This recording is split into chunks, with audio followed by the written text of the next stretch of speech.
Good evening and welcome. My name is Louise Little and I'm the Chief Executive Officer at University Bookstore, Seattle's oldest and largest independent bookstore.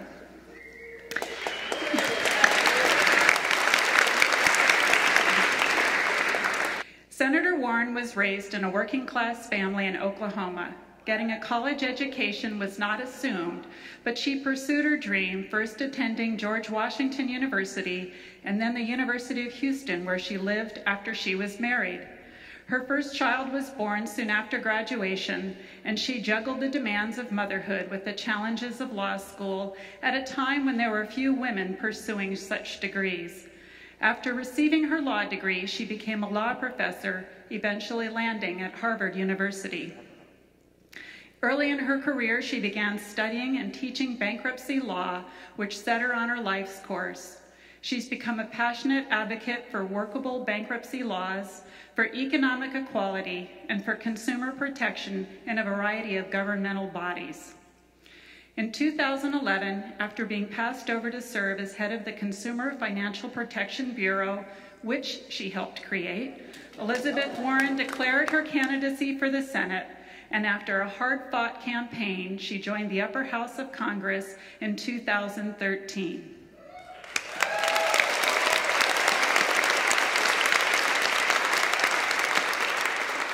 As a senator, she continues to advocate for economic justice and for protection against powerful corporate interests, and she is, without question, one of the brightest lights in her party.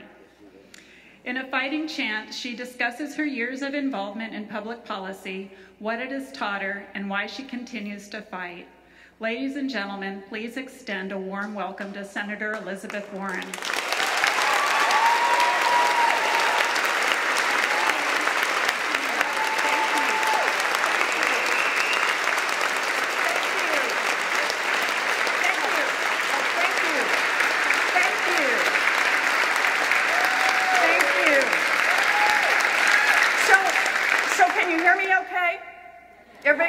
Can you hear me in the back row? I want you to know I can see you in the back row. You can always tell a teacher, and I know why you end up in the back row. So I will be keeping an eye on you. There will be a quiz following this. No, it is fabulous to be here. I am delighted to be in Seattle. I am delighted, after so much time in the Senate, to be in front of a live audience. I appreciate the invitation, Louise. It is great to be here at University Bookstore, as I understand it is called, the bookstore. I love any place that can just refer to the bookstore. Works, and I also am delighted to be here in this church. This is terrific, so I appreciate Pastor Rich giving us this opportunity. So I thought what I'd do tonight is that I'd read a little bit from the book, tell you a little bit kind of around it so you understand what the readings are about. And then we'll take as many questions and answers as we possibly can and get through them. So I'll tell you a little bit about how this book starts. This book is my story, and it starts with me when I'm 12 years old. Now, I was a late in life baby, as they used to be referred to back then. And my mother always called me the surprise. I was about 30 before I figured out what that meant. By the time I was 12 years old, all three of my older brothers, I have three much older brothers, were all in the military. So they were all away from home. And like a lot of families in America, we had had our ups and downs through the years. But at the point when the book starts, my father had been selling carpeting. My mom was a stay-at-home mom, always had been. And then my daddy had a heart attack. And it meant a really long time in the hospital and then not working. And the bills piled up, medical bills. We lost the family station wagon, and we were right on the edge of losing our home. And the book starts with what I think of as the day I grew up. The day I walked into my mother's and daddy's bedroom and my mother had pulled her best dress out of the closet, and it was an older dress. She'd had it probably 10 or 15 years, and she was struggling to zip it up. And but she finally got the zipper pulled up. She was crying. She wiped her eyes, blew her nose, put on her high heels, and walked over to the Sears to apply for a minimum wage job. She was 50 years old.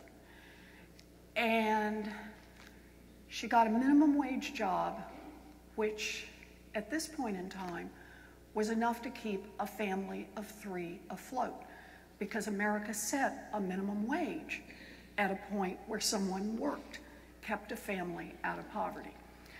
And so that's what my mom did. It was a rocky time for us.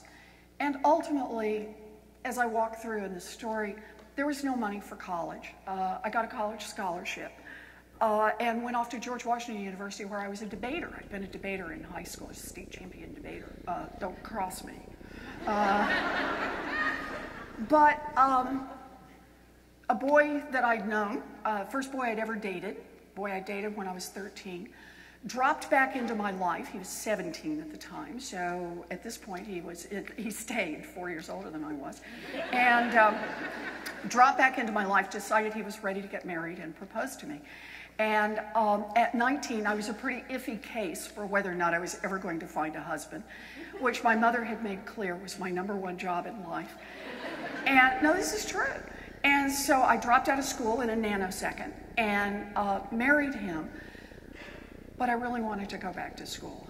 And so I ended up graduating from a commuter college, University of Houston, which in those days cost $50 a semester, because I grew up in an America that was investing in public education.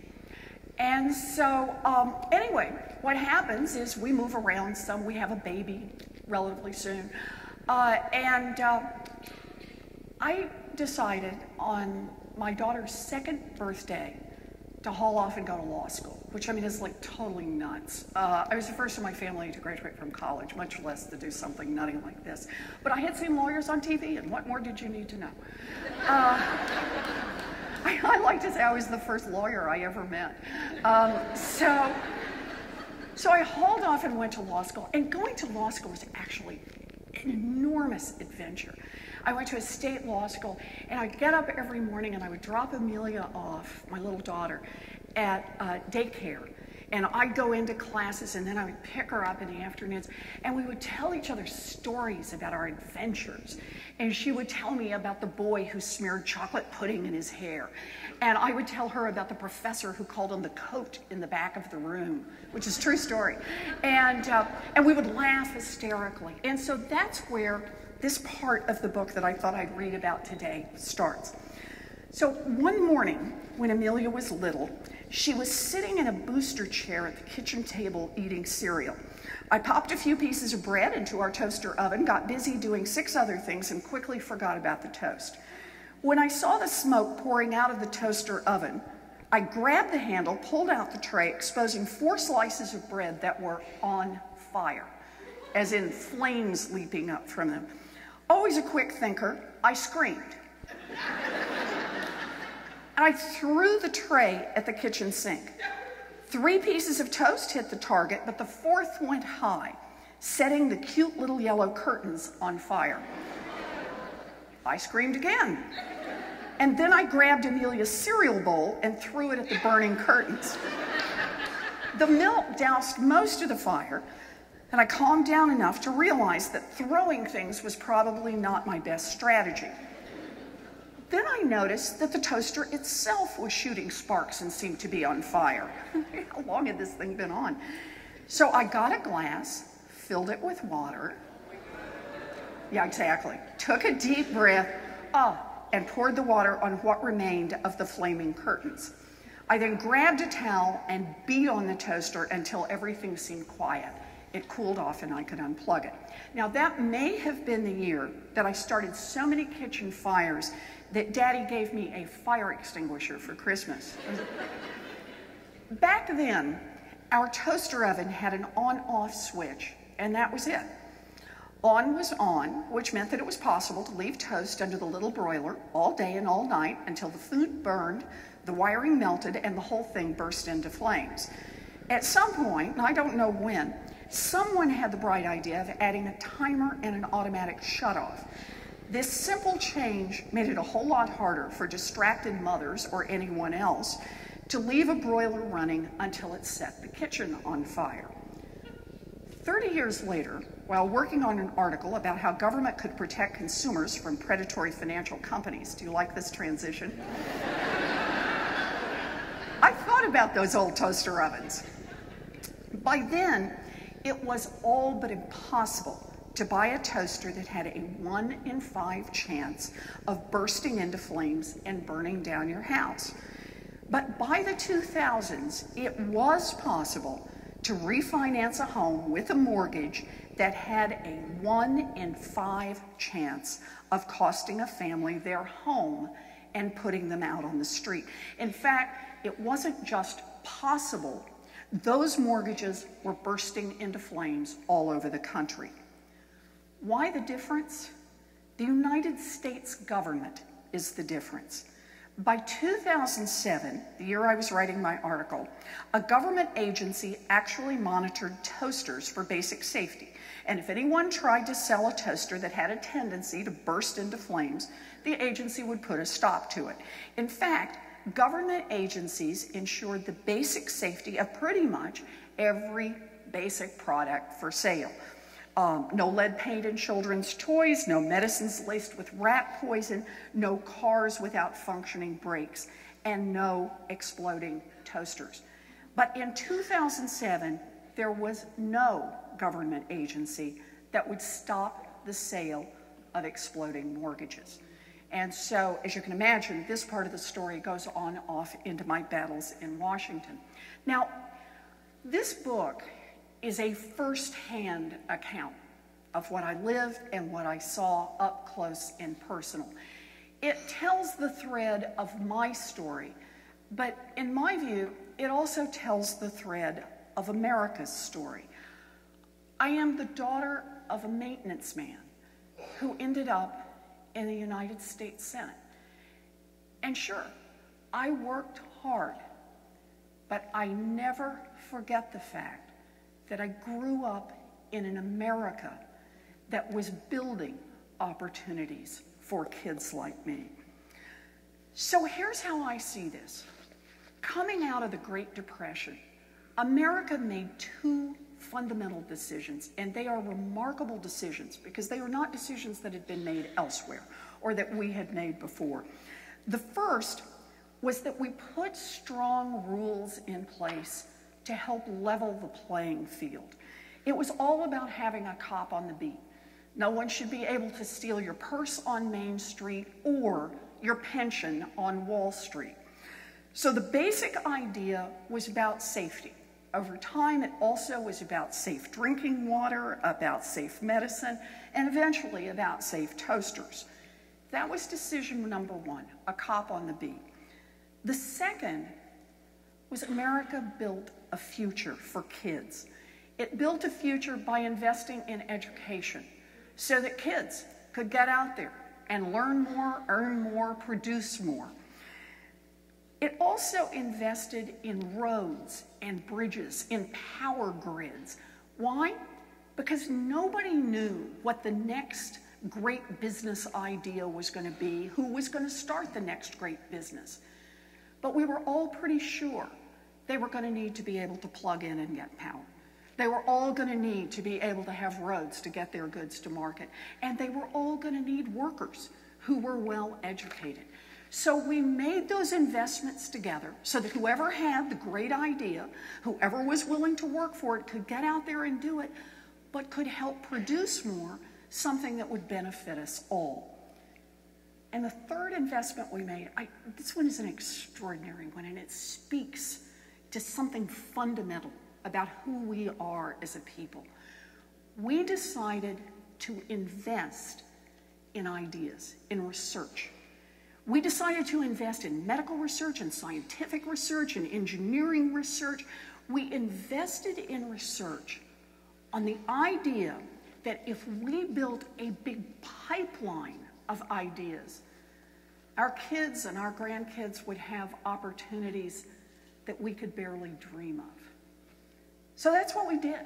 For 50 years, we made those investments. And here's the deal. They worked. They fundamentally worked. So as our families got richer, our country got richer, and as our country got richer, our families got richer. This is the time when America built a great middle class. And then, about 30 years ago, the Republicans started pushing for a different approach. First move, take the cops off the beat. Not off Main Street, off Wall Street. Let the big banks load up on risks. Let them paint a bullseye on the backsides of every American family. Make the word deregulation the mantra of the day. That was step one. And step two, cut taxes for those at the top. Open up huge tax loopholes for big corporations. Cut taxes for billionaires and for millionaires. And how are we going to pay for all those tax cuts? Easy, by cutting investments. Investments in education, investments in infrastructure, investments in medical research and scientific research. And what was the result? Well, banks and other big corporations made huge profits. Billionaires kept more of their money. In other words, the rich got richer and the powerful got more powerful. Meanwhile, the middle class began to crumble. The economy crashed, and our kids may be the first kids in American history to do worse than their parents did. Now, in 2009, after the crash, I was in Washington, and I was working hard on two things. One was to try to bring a little accountability to the bank bailout, and it was hand-to-hand combat. And I talk about that. I have a whole chapter about this in the book. But the other was to fight to try to get a consumer agency. I was still thinking about those toasters and thinking about how we needed an agency in Washington, not to watch out for the biggest financial institutions, but an agency in Washington that would be there to help level the playing field, to make sure that big corporations did not build their business model around tricking people, around trapping people, around cheating people. I wanted a level playing field, and I wanted this agency to be part of the Dodd-Frank financial reforms. Now, this next part's really going to surprise you. The big banks hated that idea. I know you're shocked. I know, it's the whole face, right? Who knew? So they hated it. And let me tell you how I know they hated it. I know it two ways. The first way I know that they hated it was they said so, pretty publicly. In fact, they said, and I've got the great footnotes in here, they would kill the agency. So that part has been made clear. And the second way I know is that they spent more than $1 million a day for more than a year in just lobbying expenses to kill off the financial reforms, and in particular, the little consumer agency. So, I'm going to pick the story up again, and here's where I'm going to pick it up. Remember, this is 2009. The Democrats still have control of both the House and the Senate. So, the bill starts out, financial reform starts out in the House. And at the point I pick up here, it has just made it through the House and has been sent over, the bill has been sent over to the Senate. And the big financial reform bill has as one of its features the Consumer Financial Protection Bureau. The banks are not yet worried. They're going to kill that little agency while it's over in the Senate. So here's where I pick up the story again. It was Friday morning, January 15th, 2010, and the calls started coming in early. I was at home, up early, working out on the treadmill in the basement, and I was still huffing and puffing when the phone rang for the first time. Had I seen this morning's Wall Street Journal, the rumors were flying on Capitol Hill. The consumer agency wasn't going to make it.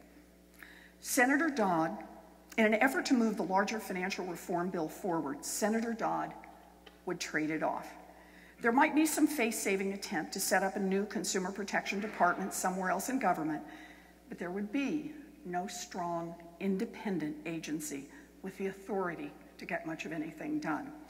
The insiders sent the word out. Too bad, so sorry, it was a good idea, but unless the agency was dropped from the reform bill, the whole package of legislation would fail. Better to toss the consumer agency overboard and get the rest of the reforms through.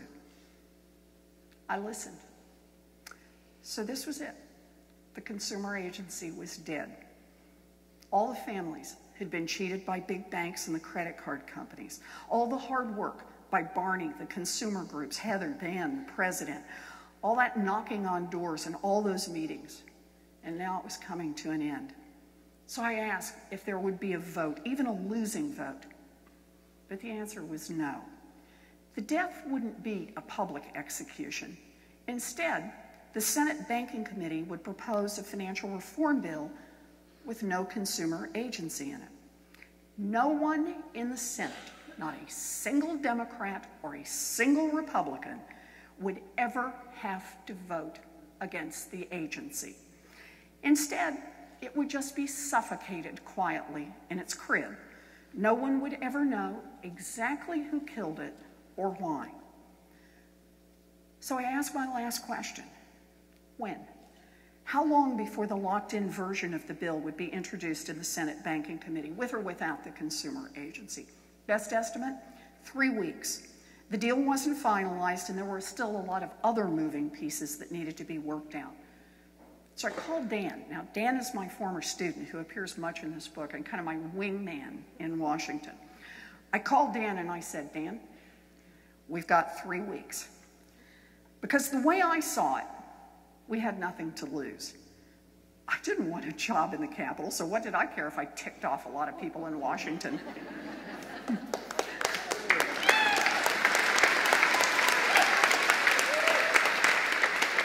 This was our last chance to get the agency passed into law. If we lost now, we lost forever. We had very little information about what had led to the latest assault on the agency, but we did know one thing.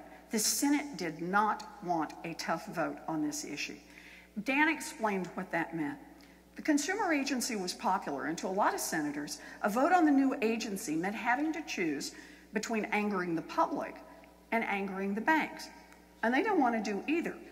They preferred a quiet and slightly mysterious death for the consumer agency. So I figured, too bad, too damn bad. If a bunch of senators were going to pick the banks over the families, then the American public had a right to know. And if we didn't win, at least we could raise one hell of a stink. So that's what happens next in the book. So here's what I see, and here's what I talk about in these experiences as I ended up in Washington, often quite inadvertently, talking about the fights I got into. And do understand, spoiler alert on this, I lose a lot of these fights, but not all of them. But what I saw is that Washington works well for those who can hire armies of lobbyists and lawyers. It just doesn't work so well for everyone else. I saw it with the big banks.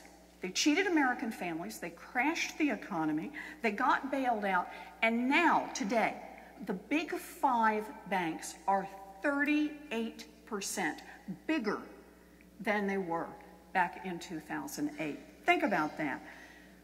A kid gets caught with a few ounces of pot and goes to jail, but a big bank breaks the law for years by laundering drug money, and nobody even gets arrested. The game is rigged and it's not right. That's what this book is about.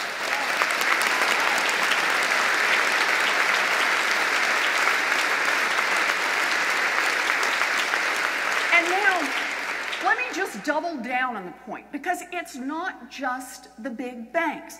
Look at the choices the federal government makes today. Our college kids are getting crushed by student loan debt. We need to rebuild our roads and our bridges and our power grids. We need more investment in medical research and scientific research. But instead of building a future, this country is bleeding billions of dollars in tax loopholes and subsidies that go to rich and profitable corporations. Fortune 500 companies, profitable companies, pay zero in taxes. Billionaires get so many tax loopholes that they pay at lower rates than their secretaries, but they have lobbyists. Lobbyists and lawyers and lots of Republican friends in Washington to protect every loophole and every privilege. We have to face it. The game is rigged. The rich and the powerful can protect themselves, can rewrite the rules so that over and over and over, the rules get tilted just a little more, just a little more, just a little more to protect them. And everyone else, not so much. So, we can whine about this, we can whimper about this, or we can fight back. Me, I'm planning to fight back.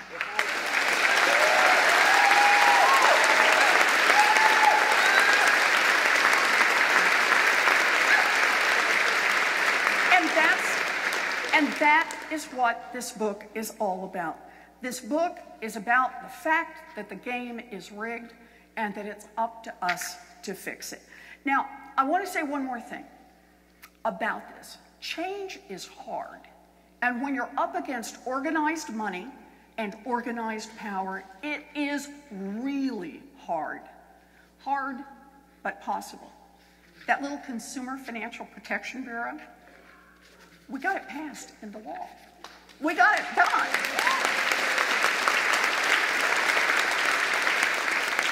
And before you leave here saying, I cannot believe I am such a nerd that I was clapping for the establishment of a new consumer agency, I want to remind you why that little agency is worth clapping for. It's been in place for just a little over 2 years now. And already it has forced the largest financial institutions in this country to return more than $3 billion directly to families they cheated. That's when government works. That's when government works. So, the way I see this is I'm not ready to turn this country over to rich corporations, to powerful individuals, and to their army of lobbyists. One of the ways I fight back is through books. I believe in books. This is not my first book. Although I have to say, the book party for Secured Transactions, a Systems Approach, yeah, was a little smaller. But do understand, I wrote this book out of gratitude. Gratitude to my mother and father who worked hard all their lives, who died with very little except the knowledge that their 4 kids were doing better than they did. I wrote this book out of gratitude to an America that invested in kids, that believed in opportunity, that put money and resources behind that so that we could build a future for not just for some of our kids, but for all of our kids. And I wrote this book out of a fierce determination that this is our moment in history, and we will not turn away from it.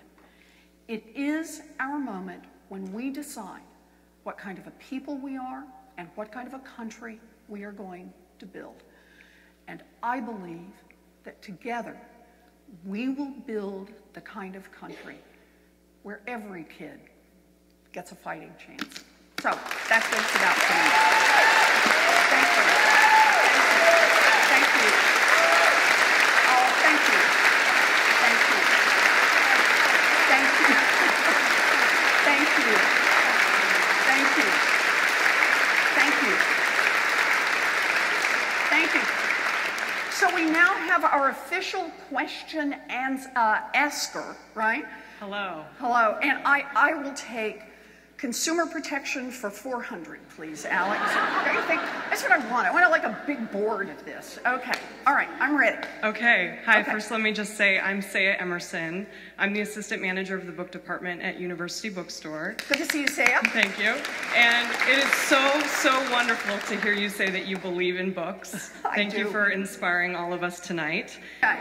Afterwards. Okay. First question. What should the average person be doing to support financial reforms? And this is a two-part. Okay. How should we best lobby for the return of Glass-Steagall, Yes. lessening derivatives, Yes. high-frequency trading, etc.? Okay. So I love questions like this. So let me do Glass-Steagall first. For those of you who aren't totally up on your financial nerdiness, let me remind you what happened. So I'll start this story in 1794, but I'll tell it fast, okay? So roughly, about every 15 years, America used to have a bust, right? We'd have booms and then we'd have busts. We'd have booms and then we'd have busts. And the financial system would just completely fall apart, melt down, people lose all their money, all that sort of thing. We hit the 1930s and we said, we can do better than this. We can put some regulations in place. I talked partly about that, put a cop on the beat. We can watch out for that. And the second thing we said we're going to do is, banking should not be so exciting. It should not be an exciting event. So what we're going to do is we're going to separate banking, your checking account, your savings account, from Wall Street and other forms of risk-taking, and build a nice, strong wall between the two. And the wall was called Glass-Steagall. And then what happened, you can guess. The smaller banks, the credit unions, they were fine with this. But as some of the financial institutions got bigger, they kept pecking at the wall. And they pecked at the wall because they wanted to be able to take some of your nice savings and some of your nice checking account money and go gamble it on Wall Street because they figured they could make more money doing that. And it's true, they probably could if they take those risks. In the boom times, it works really well. And do understand, on the other side, they were pecking on the wall too. The investment bankers who were saying, boy, we would really love to be able to get to your checking account and your savings account. So both sides keep pecking on the wall. Mostly they get rebuffed until we hit the 1980s. And in the 1980s, the regulators, deregulation is the mantra of the day, begin to open little holes in the wall. And the two find each other. And risks start going up on the banking side of the house. Finally, at the end of the 90s, Glass-Steagall is entirely repealed. And we all know what happens next, right? The banks really load up on the risk. And in 2008, they nearly bombed this economy back into the Stone Age. It is not a story with a happy ending. So as part of the financial reforms, there were many of us who thought a starting place is to put Glass-Steagall back in place. Not because it is the only reform we need, but it is a powerful reform that we need. And would have two effects. One is to reduce the riskiness of the banking part, which means it reduces our need to bail out, because you've got to protect people's savings accounts and checking accounts, not so much whatever they're doing through Wall Street investments. The second thing it would do is it simply would bring down the size, because when you've got these humongous big five, big six, depending on how you want to count, banks, and you break them into their two component parts, at least they are somewhat smaller and somewhat more diversified. So we couldn't get it through in the financial reforms. This is one where that $1 million a day for well over a year paid off. But one of the first bills that I introduced when I got to the United States Senate with, you're going to love these co-sponsors, with John McCain, with Maria Cantwell, and with Angus King, an independent from Maine, was a 21st century Glass-Steagall. So we have it out there, we have the bill pending, and I look at it this way. We wrote this. It is a good, tough version. It accounts for changes in the financial world. You know, you got to kind of write these things a little differently over time. And it's there. Right now, no, we can't get it to move forward with any speed, but it's there, it's written, it's ready to go. And this brings us to the second part, and that is, what can you do about financial reform? So it's a question that's going to go through everything I talk about now. The way I see the world is that we're playing on a tilted playing field, and the reason is because the rich and the powerful have the advantages of concentrated money, concentrated power, and they just keep getting the rules rewritten in their favor. And every time they're rewritten in their favor, they're not rewritten in favor of everybody else. So it just makes it just a little bit tougher and a little bit tougher. So how do we fight back? That becomes the fundamental question. And the answer has to be, we have to take advantage of what we've got. We got two things on our side that they don't have. We have our voices and we have our votes. And we have got to use them, and use them big time. So I'm going to give you a small thing to do about this. If you come out of this and you say, you know, I like this point you make about Glass-Steagall financial reforms, or any other part of what we talk about tonight. And I hope we get some questions on some other topics, because there are a lot of fights that I'm now involved in Washington and would love to have a chance to talk about. But we got to do something about it. We can't just say, yep, great idea, and say it to the television set. We can't all come in and talk to each other. You know, we kind of get this. It really has to be about how we reach out to our friends who live in other states and get them to go talk to their senators, get them to email their senators.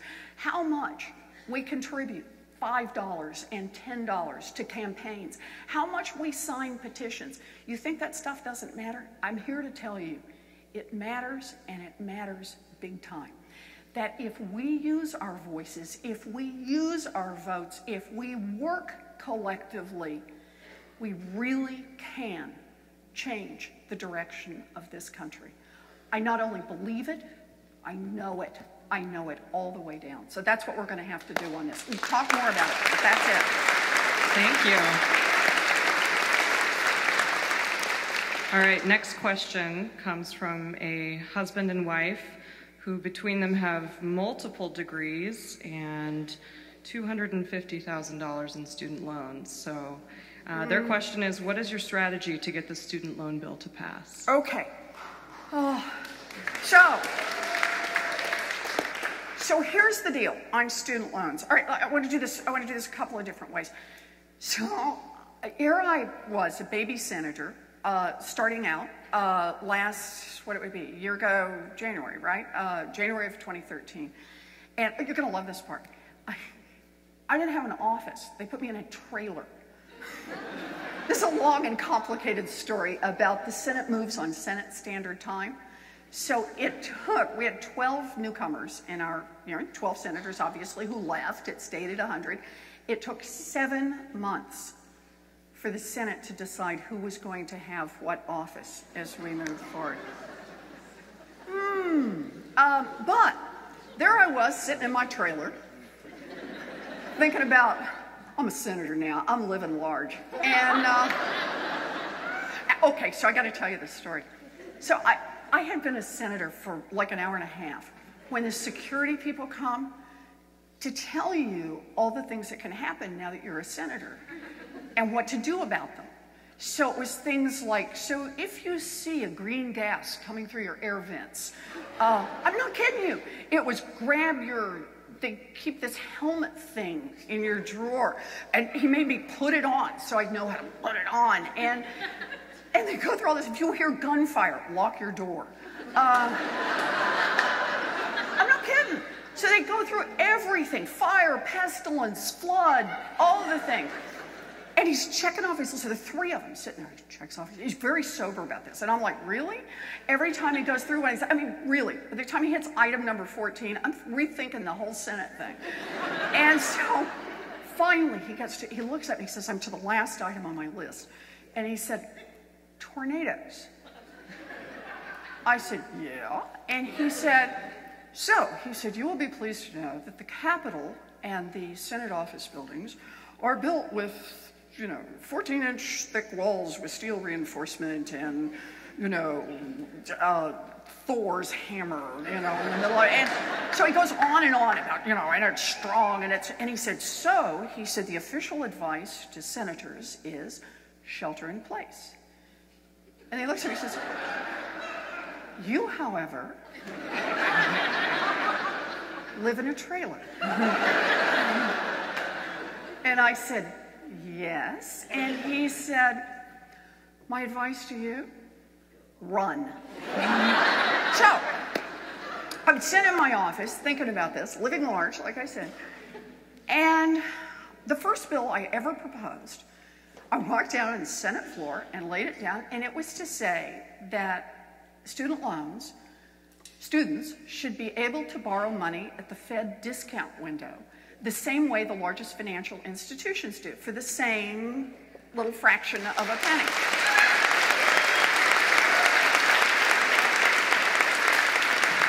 Now, I really believe that's true. But the point I wanted to make is that every time we lend money to anybody, if we are doing it at below cost, we are making an investment. And as between the biggest financial institutions and our students, I would like to make the investment at least on an equal basis with our students.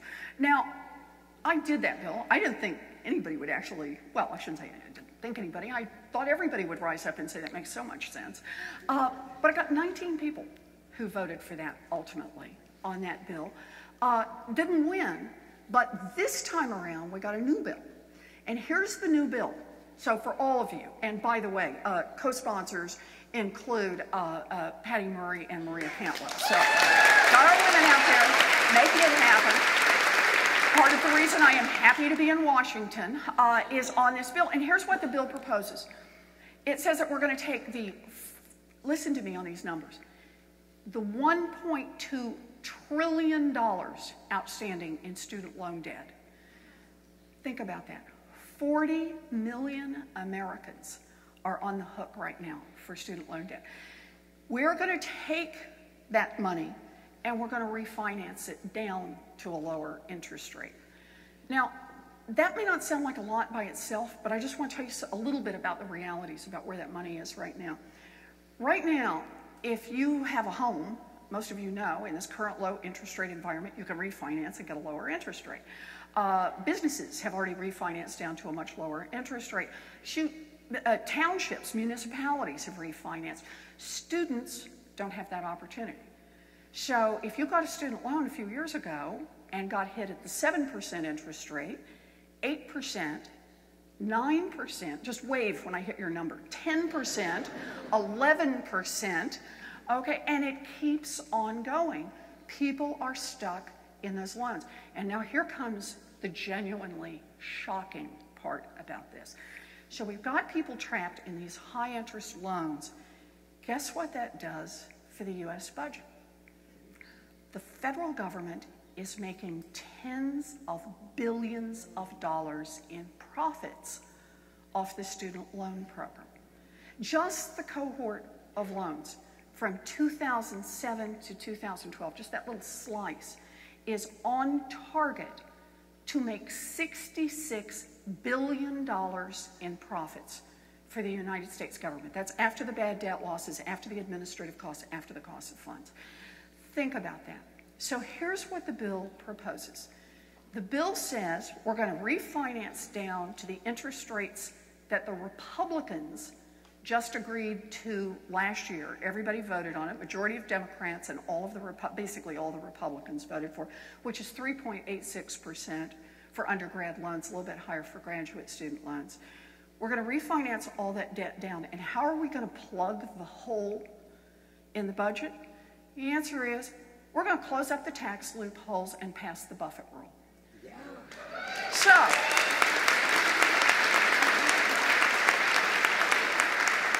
this is the right thing to do for students, but this is the strongest reminder that I can make. When we decide how we're going to spend our money as a country, We can spend billions of dollars in tax loopholes for billionaires, or we can spend billions of dollars to bring down the interest rate. Do understand, the government actually at 3.86% still makes a profit. It's just a whole lot smaller profit. And the number I picked because the Republicans had already voted for it earlier. It's the reminder, this is about economics, yep. It's about power, yep. But it is about values. And we need to spend our money in alignment with our values. So the way I see this is we got a choice right in front of us on this bill. We've got more than 30 Democratic co-sponsors already in the Senate, and there is a choice that we're going to put to the Senate, and a choice that I hope everybody in America sees. As a country, we can decide to invest in billionaires, in people who've already made it, or we can decide to take dollar for dollar exactly that same money and invest in people who are trying to get a start in life. That's what this is going to be about. So we're going to get there on this one. And actually, let me just say one more thing about this because I feel so strongly about this. This is the one, again, we have got to make our voices heard on this. The difference between this just happens in Washington and on the floor, and this happens because people across this country pay attention, because they insist that we talk about this as a country is huge. So when you leave here, bank on students. That's the title of the bill. Go Google it. Go sign one of the petitions. Being able to stand up and talk about how many people have said to the United States Senate, to the House of Representatives, this is the bill we want, it makes a difference. And understand this. We make them vote on it, we make them vote on it, we make them vote on it. And if they want to vote for billionaires and vote against students, then let them do it in a very public way, just like with the consumer agency, and then go home and explain it to the people who elected them. That's how we make this work. Yep. Okay. Thank you. All right, this is from... I don't feel strongly about any of this. This is a question from Catherine Sims. What is your advice to young women hoping to have a career in public service? Okay, Catherine, what is my advice to young women who want to have a career in public service? The answer is just do it. Oh, no, wait, someone's already used that slogan. But actually, I want to tell you, I will tell you a story that's in the book. There's a lot of stuff in the book. Spoiler alert, I do decide to run for the Senate. I win, which is even better. But in the question about whether or not I'm going to run for the United States Senate, I mean, do keep in mind, I haven't run for anything. I never run for public office. I hadn't done the, kind of, you get in there and you run for city council and then you're right and do all those things. So this was a pretty shocking notion to me. Patty Murray was the person who was recruiting persons to run for the United States Senate. And she called me and she said, I think you ought to run for the United States Senate. And I did, I'll be blunt, what a lot of women do. I said, oh, but there are things I don't know, and there's this and there's that. I kind of kept explaining, my resume doesn't have, and I didn't have this particular experience and that qualification. Patty listens for my phone and she says, oh, please. She said, men never ask if they're qualified. They just say, how much money will you raise me?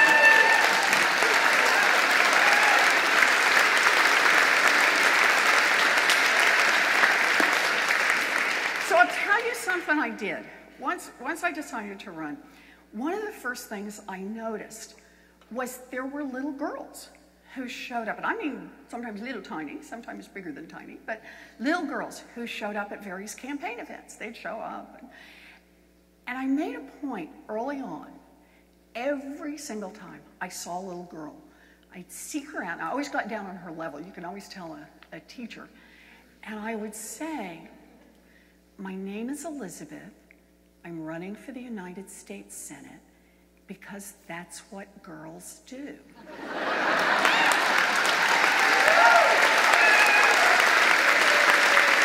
bet.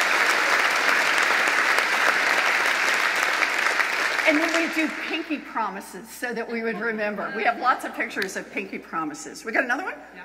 Okay. If you want it. Yeah, I'm ready. Okay.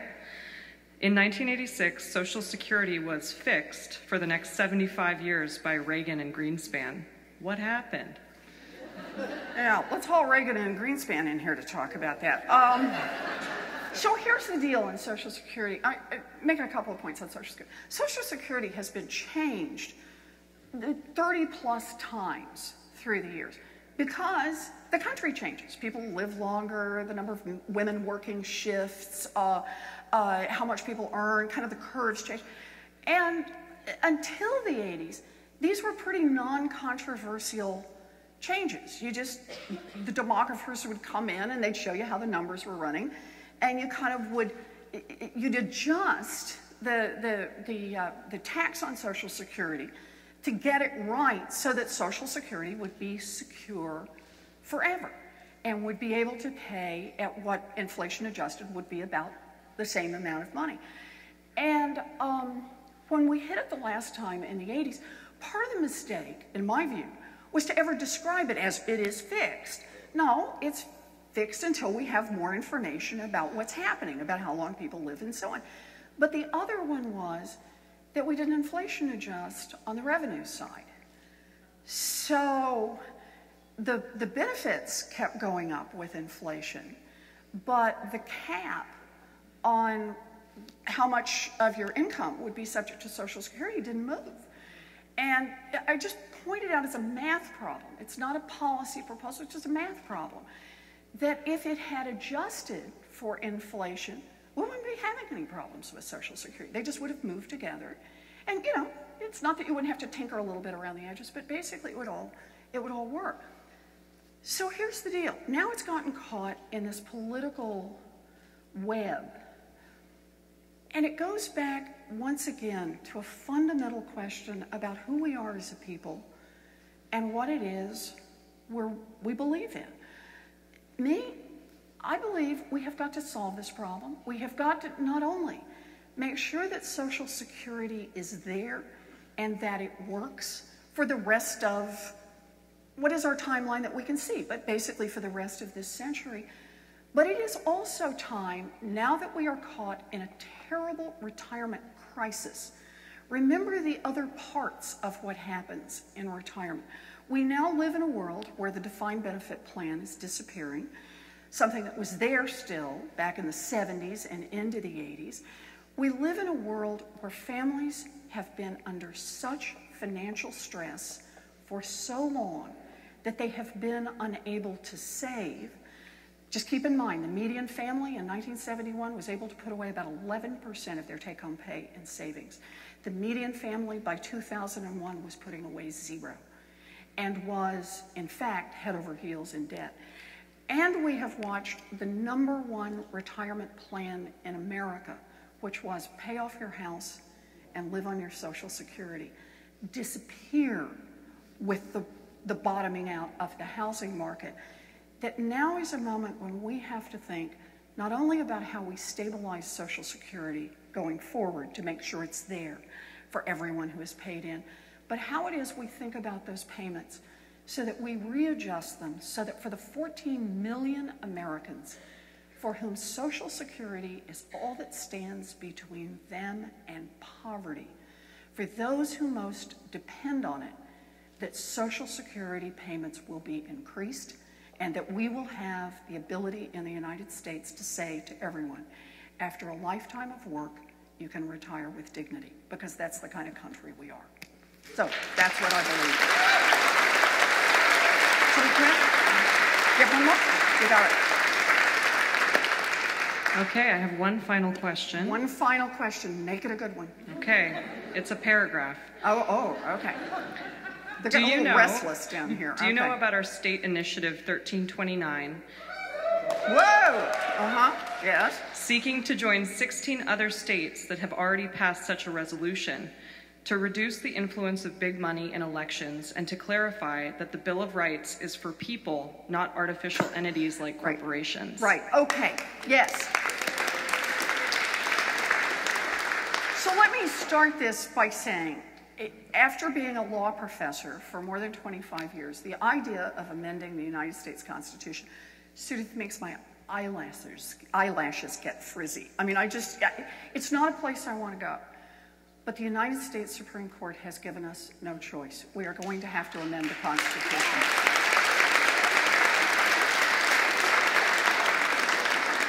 And now what I want to do is I just want to angle off that to say it and say it as bluntly as I can.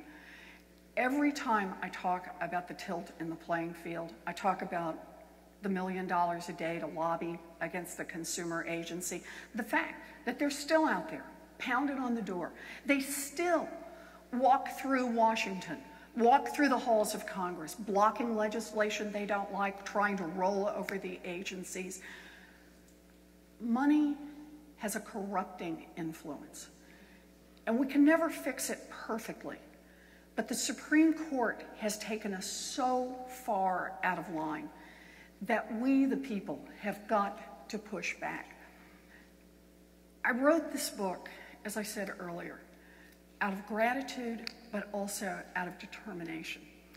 So I want to say tonight how grateful I am to every one of you for showing up here, for showing up to talk about a book, for showing up to talk about ideas, for showing up to think about, just for an evening, what kind of a people we are and what kind of a country we're going to build going forward.